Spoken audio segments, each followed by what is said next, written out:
So you're now free technically because you don't have the life. You don't have to worry about the life sentence or bury. So what transpires after that? I mean, what you went to Brazil, came back from Brazil, or No, I went to Brazil, and I got all kind of passports, everything. I mean, it costs a lot of money, and I put fingerprints in the system. And I was going to buy that rough land out west to grow soybeans. And I like to farm. I'm a farmer by heart. That's what I raised on. So I went out there with my wife, and she just cried. Said, "Oh God, if I die in this godforsaken place, don't leave my bones here." So I said, "You feel that way about it?" She said, yes, I don't want to live here. That was a bad mistake. I'd have been a jillionaire if I'd have bought that 60,000 acre land. back then? Yeah, because it was like $2 or $3 an acre. And now it's just covered in soybeans, railroad tracks through it, Wow. everything. So anyway, I've messed up a few times, but anyway, honeydew. And I didn't care too much about it anyway. So I said, well, let's go south. Where do we go? Let's go to South Africa. And I like this story. So they speak South English Africa, there, huh? and my wife is from Holland. So the Dutch settled South Africa, and so she understands the Afrikaans language. So we flew from Rio to Cape Town. I don't speak a word of Portuguese, but my little girl, the one that was sitting on the plane, she learned it quite fluently. We lived right on the beach, and she played under the lifeguard station with the other children and went to school, and she could speak Portuguese. So we got off of that plane flying first class, not a thought in the world, and came right up there to the immigration customs guy. Great big Mexican looking guy with buttons all down his front and a mustache down here. Bon dia, blah, blah, blah, blah, blah, blah, blah. And man, here I am on the 10 most wanted list, and my knees went knocking onto me. Oh shit! I don't speak. Those people that come in from Mozambique and Angola, the white guys, and they got government jobs in South Africa. And now here he is working on the immigration custom, and my daughter ran around. And she said, "Sir, my father is deaf." "Oh, chica, da da da da da." And we walked right through. Whew, I still know where one. Your daughter's smart, man. Yeah, smart. Ooh, she's quick-witted too. Yeah, he got that done. Yes, Wow. sir. Yeah. I still know where one. Wow.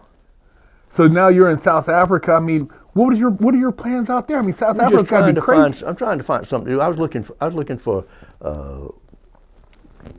I looked at an apple orchard, like a couple thousand acres, and I negotiated on that a couple of years. You couldn't make it. If I would have went to the interior and saw those vines in that area, I would have stayed in South Africa, but I didn't go there. Oh, okay. So we went back and went to France and stayed there for a year, and then went to Holland, where Mari's from, and then to France, and then to Spain. You might like this. So anyway, they were after me. So Interpol's looking for you too? Yeah, Interpol's looking for me too. I bought a ship, and in Holland, and it was under bank seizure, and there was a German captain on the boat, and so we had a few drinks, and I said, I was buying a ship, a big ship, a big cargo ship, and I said, "Would you like to hold some hashish?" He said, "What do you pay?" I said, "I give you $400,000 a trip." "Hell yeah!" So we're gonna go to Morocco, I believe. Morocco, and we got down. He loaded up 3.5 tons, a small little load. He took it to England and unloaded it offshore, and the guys went out and got it up. The guy named Howard Marks, and he went back to Portugal and left the ship. And I met him in Amsterdam, gave him $400,000, and he went back to Ratzeburg, Germany, and bought him a long BMW and a long cigar. And man, he is Captain Hagen. So the police arrested him. He's bragging about it. Oh. So they found the $400,000, what's left of it, and he said, "If you'll tell us who give you this money, you'll be home before Christmas." Great. They just forgot to tell him which Christmas. He got 7 years for holding that hashish from his own mouth. Not one seed, not one nothing. But there were 12 crew members from Poland, and they saw it, and they was there, and they saw me repair a boat. So I was arrested in Spain to go to Germany for using a German citizen in an international crime, even though I never made a phone call to Germany. So they took me to court in Spain. They had me in, and then the United States put a extradition in for that guy from the banker I told you about. They'd stolen the money out of the bank. Oh my God. And a parole violation. So I stayed 1.5 years in that Spanish court. But before that, they took me to court. And boy, we went up 3 or 4 floors of stairs. Courtroom full of people. I mean, might have been 150 people in there. My wife and little boy was in there. And I had 4 guards guarding me with shotguns. And before that, they handcuffed me like this everywhere I go, because I'd gotten away from them 3 times in the street. 2 sets of leg irons.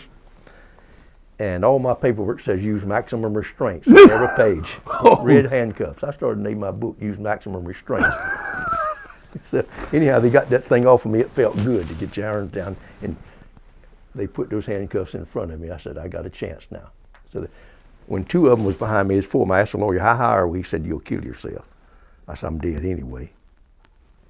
So when 2 of them had to go pee, the judge was waiting on the judge, and the stenographer was over there. She's 9 months pregnant, pretty woman, black hair. She's in her roller chair, and she's doing her nails, looking at her hands. I bound across that courtroom, boom, boom, and I jumped on her desk like that. She screamed and slid back, and the whole courtroom went a big sucking sound. Oh my God! I kicked that window out. And I looked down, and it was a long way down. And there was a station wagon kind of parked up a little bit on the side. And I'd been on the fire department. We used to practice jumping into the nets. Oh. And I hit the top of that. From that 3rd story? 3rd floor, 31 feet from the bottom of the window to the top of the car is what they measured. God. And I hit the top of that car, and it went to the ground. It went past the drive shaft. Oh, shit. And I looked like Donald Duck, and I got out, handcuffed, and down I go. God. So the next day, the El Spectador newspaper says Spider-Man escapes. God. So if they'll make a movie, I know that'll be one of the better things. Oh my God, that's insane, man. That was a. You got up and kept. I mean, how do you I got away. Wow, that's crazy, man. I could only imagine in Spain, man, what that would have looked like. Those people were looking like, what this crazy American, right? They took my wife. Your husband is crazy. Your husband is crazy. Oh my God! So you're basically on the run. Yes, they caught me. I got about half a mile in a police car going backwards, and a young man jumped out, and he ran behind me. I was almost to the interstate, and there was a water truck that had those jugs of water on it, and I was reaching for it because I was going just about as fast. I can run good. Yeah. And he hit me in the back with the back end of his shotgun. Down I went, and I still got a dead spot in my back that if I lean upside and get warm, it starts itching. Oh, man. That was 40 years ago. God, they must have. After that, they must have had a cage around you at all times. They knew this guy could not be anywhere free. Well, I don't like to hero myself, but I had a hero moment after that. They took me back and they put me in a cell. And just had some brick bats and a bed in it like that. And there's 4 of them. They went to thumping on me. That's all right. You can thump on me all you want to, you know. Yeah, they was hitting hard. They were small, but they was making knots. But that's okay. I've been in plenty of fist fights worse than that. And one of them came up behind me and hit me on my ears. And I mean, it electrocuted me. Something went off in the top of my head. It hurt. I mean, it put me crazy. And you've heard of women picking up cars off of a baby? Yeah. Stuff like that. Well, something like that happened to me. I went to screaming, and I kicked those little farts upside the wall. I mean, there's no way they could touch me. It was just like you just gone crazy with something like that. Wow. And they couldn't get out the door fast enough. And they had cut me on my chin with a ring, and it cut pretty good, but it was bleeding profusely. And I had on a white shirt and all, and it just got me all bloody. So they gave me some water in a slop jar, and nothing to sleep on, no blanket, nothing in that jail. So the next day, the German embassy came to see me. And they wanted me to close the gun. Man, I was ready to fight if you come in the door. So he came to that cell and saw me in that condition. So when I got, I was a year and a half there in that cell, in that prison. And when I got to Germany, they gave me 3 days for every jail day that I was in. So I had a year and a half there, so I got, what was that, 4.5 years jail time in Germany. So I was almost finished my sentence by the time I got there. Wow. Wow, that's wild, man. And so you did 4.5, and that guy did 7 years for running his mouth. I didn't even do 4.5 because I did a year and a half. They give me 8 years for using a German citizen in an international crime. Okay. So they put me in maximum security in Lubeck, Germany, with gun towers all the way around it. How was that, man? A German prison? What was that like? It wasn't bad. It was lonely. You had a nice big room overlooking. We start off on the ground floor and move you up every time you do good. They move you up to another. I'm on finally on the 4th floor, and you're looking at the seasons change and just beautiful. And they give you 1 meal a day, but it's not so bad as you think. If you work, you get an egg and a slice of cheese in the morning. But every week they come and bring bread, and you can have brown bread, cracked bread, black bread, and you got a big bread box with a seat on it. And they give you all kind of butter, margarine, all kind of jams and jellies and chocolates, and you put that on your shelf. And you can go to the basement and buy a little stuff from a little store down there 1 day a week. Not much, but eggs and bacon, and they give you little tea lights, and you can use the top of a cookie pan to cook on. Wow. And they give you a knife and a fork and a plate. I mean, a real knife. And you got your television with a clicker, and I had something to sound, and I played German, and I could say the most unusual things in German at the time I was studying German language all day long. So I spent, I don't know, a year there, and I escaped from that prison. Damn. Yeah, it was. Would you like me to tell you how I got out of that place? Escape? How'd you escape from that place? Well, when I was about through with a German citizen, the United States was after me. So I was going to be extradited to the United States, so I really didn't want to go back because I'm facing 30 years of parole, and I knew what they was going to do to me. So I got a job cleaning the lawyer's office in the afternoon. And there was 3 of us would go, and we'd go through like a pneumatic door. And they was bad people in that prison. There was all kind of Red Brigade from any of those Baltic countries. Mm. And so I'm beyond that. And then in the lawyer's office, I saw that they had the bars on the windows was wide and like that thick, and they shaped like piano notes coming down to make it look pretty. And you could you could pull them a little bit. Oh, you couldn't move them, but they weren't like big bars. Mm-hmm. So I said, all right. So they made boats in there. So I got and they had the painter the little rope, and I traded a guy some stamps, a book of stamps, $12 worth for a rope. He said, what you want that rope for? A good thick rope. I said, I'm gonna jump rope. What? Okay, I got my jump rope. And the brooms and knops in that German prison are like our hoe handles and axe handles. They're good thick things. They don't have a little flimsy like we have here. Mm-hmm. So I got one of those, and I had a lawyer that was for the extradition to the United States, and he was a sport. He's from East Germany, and I told him what I wanted to do, and I says I'd come back from the I pretend every time something wrong with me, they take you to the hospital. And I come back and it was raining. And at the Sally Port where you went in, all that wire, just a world of razor wire had been taken down, was going to put a new wall up to the prison where it's going to expand it. And I thought, now that is a way out of here if you can get up on top of that building.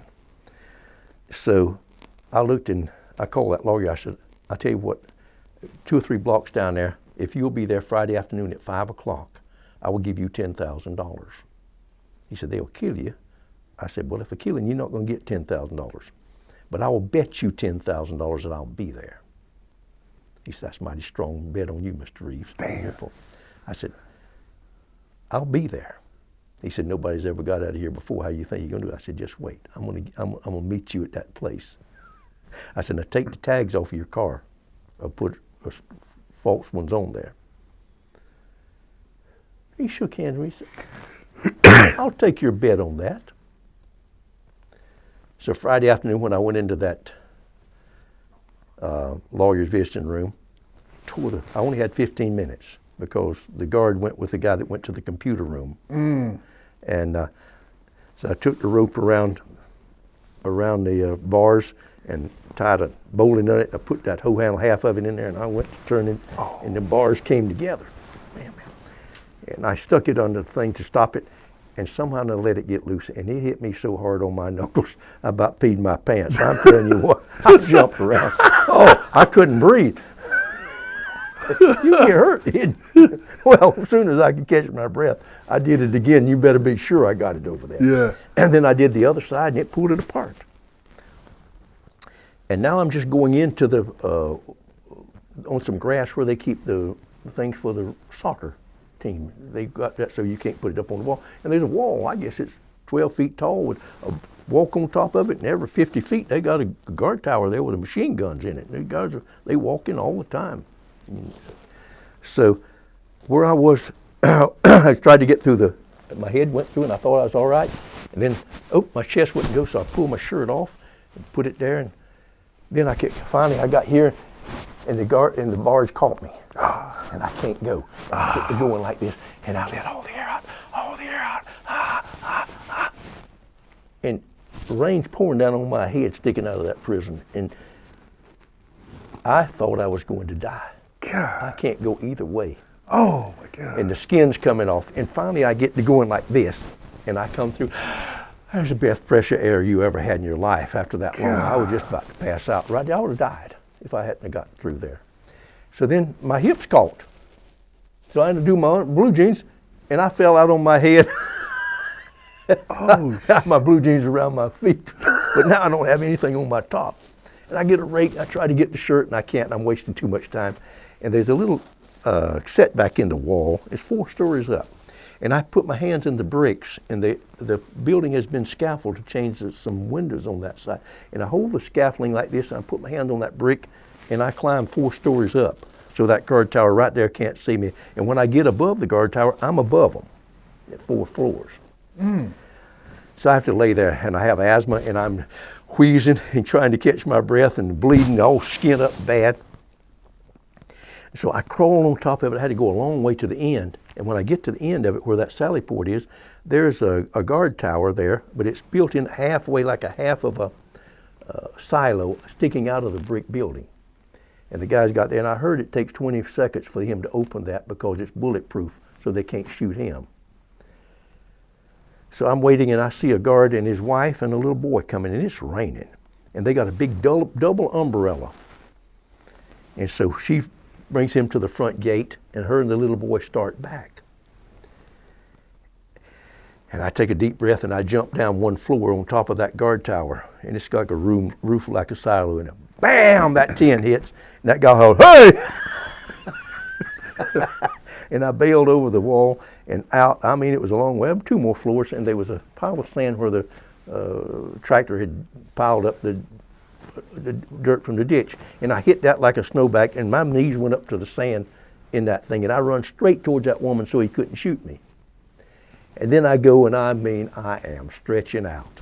And I go around that corner, and I am one happy, and the sirens are going off behind me. Wow. Woo, woo, God, man. And so I hear blam, blam, blam, blam, blam behind me, and I look, and that fool woman's up on the sidewalk trying to run me over, and she's knocking down the parking meters with a big old Ford or Buick. Oh, wow. So I jump behind a car so she can't kill me, and she tears her fender off of her car. She tears the back end off of that other car, and she's looking at me. She's like an imp face. It looked like some devil looking at me. Wow. That little boy hanging on. And I thought, God, I can't go nowhere with that woman on my case. So there was a fence there about that high. And so I jumped up on that fence, and I didn't realize it was beer bottles embedded in the top of the concrete. And I cut my hands and my arms. I was just all over as I went over that fence. My guts, I was bleeding like a stuck hog. So I jumped over on the other side, And that plowed ground, it must have been plowed nearly knee deep, and it was raining, and my feet stuck up nearly to my knees. God. And here I am, my shoes come off, and Maury had slipped me $200 in that prison, and I had chewed it till it was so little, and I had it in my shoe, and my shoes came off. I couldn't get them; they got deep in the ground. Here I am, flat running across that place with my socks flapping, and I come to the other side, and there was these big rhododendron bushes, and it's hilly, and so I can't go down the river where I was supposed to go. That woman's right there. So I'll go across the other way, and I'm just about to cross over, and I see a little muscle car back up into with the guys with the guns. I said, "Oh, I can't go down." I went across the other side, and I see the lawyer told me I'll be in a blue Volkswagen Combi. So I saw it raining, and so when he come down the street slowly, I said, "Hey!" And the brake lights came on, and I ran out and jumped in the car with him. He liked to shit his britches. God. He tried to light a cigarette. I said, let's go, let's go, let's go. And he couldn't light it. He dropped his match twice. Oh my And he God. said, did you see the old woman? I said, no. He said, well, she saw you. I said, let's go, man. And so he took his coat off, a leather coat, and gave it to me and put it on. And we went and we went on out and went to near Hamburg to an old ship that he was defending some guys in there for murder. And we went across the gangplank to an old thing, and there was a big woman, big as an Amazon. And she put methylate on me all over and got me some look like clown clothes. Anyway, I got to Holland and got away from Germany. God, So that was that escape I did. That's gotta be. I mean, has anybody ever escaped from that place before? Not that I know of, no. It's a fortress. I know a lot about it. It's a fortress. So the German authorities, are they going crazy, like looking for you now? The Americans are looking for you? My picture was all over Europe, and I stayed here. I went to Holland. I stayed 4 months on a farm out there that belonged to my wife. She had buried $100,000 for me on that farm. It belonged to her cousin, and so she told me, said, "Now you go to the haystack, and then from the haystack go straight to the linden tree, and then take 10 steps to the right." And I buried it in double kegs, $100,000. So I went to the haystack and I looked, and there was linden trees as far as I could see. I'd leave it to a woman. Oh my God! So anyway, I got an iron rod, and I kind of figured out it must be Okay. that biggest linden tree she was talking about. Okay. And I found it right away and stuck this in the mud, and we dug it up and had the $100,000 there. And I stayed in Holland. Oh my God! Went and had a prophet talk to me in a spiritual situation while I was in waiting to get out of that place.